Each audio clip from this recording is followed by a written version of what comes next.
Okay, it's a quick video on how to use the HTP 4.0 sensor. I'm going to show you first how to turn it on and off. So you can see there's a heart there on the front of the sensor, and next to that heart there's a button right here. So I'm just going to push that button, release. That turns the sensor on. And what happens first is the blue light on the front of the sensor will blink fast, really fast, as you can see there. Once it picks up my heart rate, it'll stop blinking slowly. You can see that it's turned on. Green lights on the back. And now it's picked up a heart rate, and that's why it's blinking slow. There's three lights, colored lights on the front of the sensor. Blue means below MVPA. Green is in MVPA. And red is above MVPA. The teacher will explain to you what that really means. Now to shut the sensor off, I'm going to hold that button down for about 2 seconds. It will blink red a couple times, and you release. Now you can see the sensor is turned off. So that's how you turn it on and turn it off. Now, to put it on your arm, it comes with a Velcro strap. So what I'm going to do here is I'm going to take the Velcro strap and make sure it's facing me and put it through the front loop and then Velcro it over so it sticks to the other end of the strap.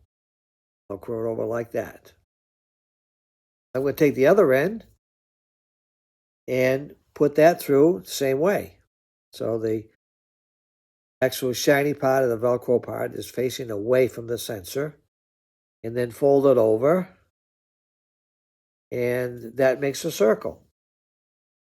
Now once you've created your circle, then you can put it on your arm, and it's a good idea to make sure you place it up by somewhere and just below your elbow. So I might have to adjust the Velcro part a little bit. So I'm going to move it up by my elbow here and then Velcro it over. And you can see now there it is on my arm. So again, I take the button. It's on this side over here. I push it, turns it on. And once it picks up my heart rate, again, it'll stop blinking slowly. There it is. So now, if you were to look at your phone, which I'm going to demonstrate in a minute, if you look at your phone now, you'll see your heart rate number on your phone. And then you would hit start workout. And now all the information relative to your heart rate is going to be collected in the app. So that's how you turn it on and put it on your arm. Again, wear it somewhere just below your elbow, or you can put it on your bicep if you wanted to. But don't put it on your wrist because it's not going to be read as accurate on your wrist. So that's a brief tutorial on the sensor. And in a minute, I'll show you how to use the new app. Again, to shut it off, you're just going to hold that button down a couple of seconds, and that shuts it off.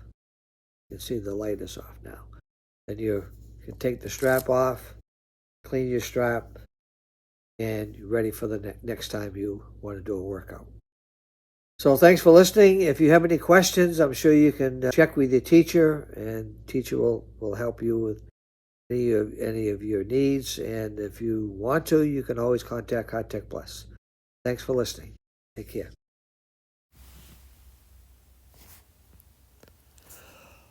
Okay, since you know now how to turn the sensor on and turn it off and put it on your arm, the next step is to learn how to use the application. So our app, HTP Home, will work on either an iOS device, for example, an iPad, iPod, or an iPhone. It will also work on an Android device, your Android phone. It will not work on a tablet, Android tablet, but it'll work on an Android phone.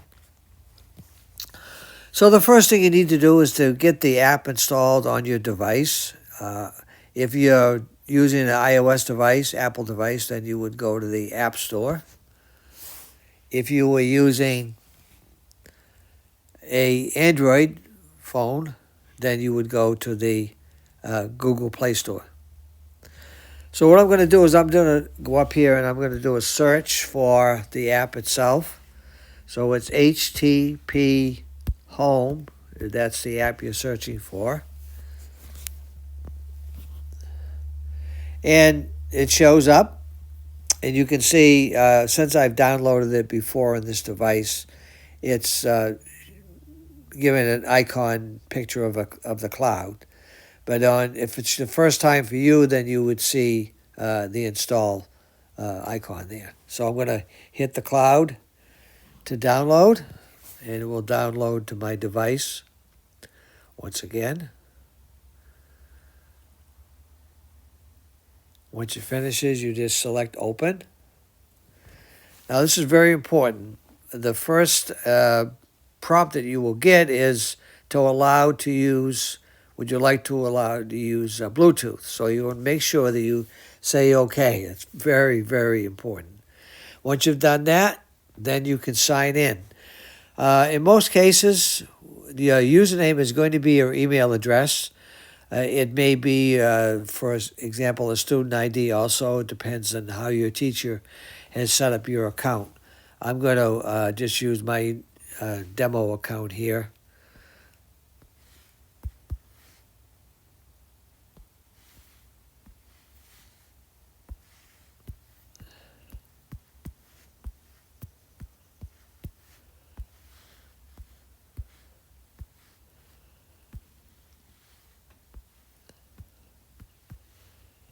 And after you put your username and password in, then you're going to have to enter your district ID. You get that information from your teacher.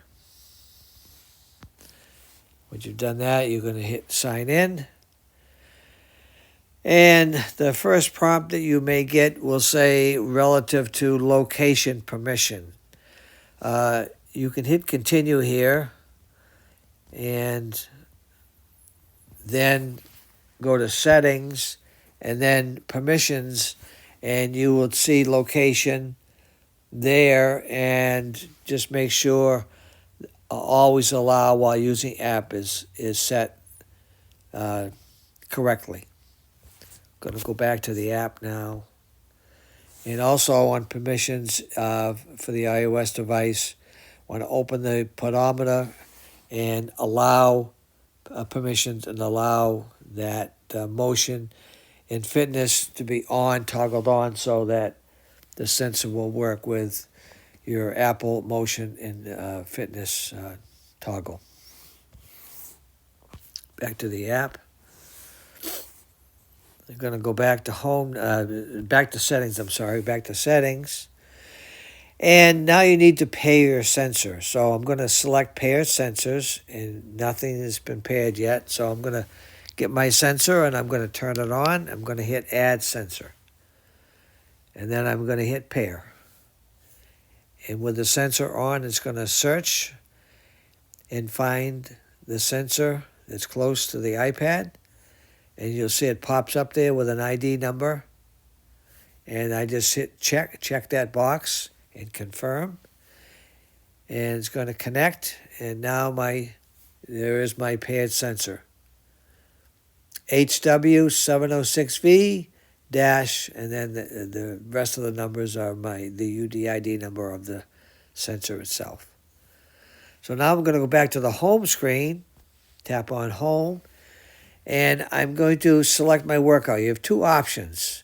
If you did not have a sensor, you could always just do a step workout and use the accelerometer of your phone, and as long as your phone is on, it will collect steps. But since you are going to have a heart rate device, then you're going to select heart rate in moderate to vigorous physical activity in steps. That's the workout you're going to select. So you tap on that. It says now you have two options. Shows you a sensor that you have on and connected. You have an option to do a live workout or record to memory. Live workout means the phone is always going to be within Bluetooth range of the sensor, and that way it's going to always be showing data on the screen and collecting the information. If you were to want to go out for a run and leave the phone behind, in that instance, you'd be out of range, then you record the memory and you could download the information off the sensor when you get back in range of the phone. That's record the memory workout. Most often you're going to do a live workout, so you're going to tap on that live workout, and you can see that your heart rate will show up along with some other information on the screen. You're going to hit start workout. Workout started. It will tell you that you're starting the workout, and if you're in MVPA, then you'll have a green screen. If you're below it, it'll be blue, and above will be red. So your teacher will explain more information about the zoning when you meet with them. And then simply you can see that my clock is running. I've been 26, 27 seconds in my workout. Gives my percentage of max that I'm working at. And also if at the bottom of the white part here, if you scroll, then it will show you your zones. You can see that if I'm below the minimum, which is gray, that would be less than 75 beats per minute. If I'm in the blue, zone 1, it's 75 to 90 for me. And if I'm in green, it's 90 to 105 and so forth. That's all based on your max heart rate. And again, your teacher will give you more information about zoning once you meet with them. So, and also if you are outside working out and you wanted to see your, a detailed information of your travel, then you could just toggle back and forth at the top. The bottom one is the zoning. Use that information in the zoning. So that's pretty much an overview of the app when you're using it. And if I swipe to pause, workout paused. It tells me that I paused my workout. Now I can save it or discard it. If I save it, hit that. Workout complete. It gives you information as to how you can upload that to the portal. You can see that's all the zoning there with the heart rate graph, and then how many minutes in each of the zones. I just say OK and scroll to the bottom, and it says select class for upload. If you're probably not going to get that prompt.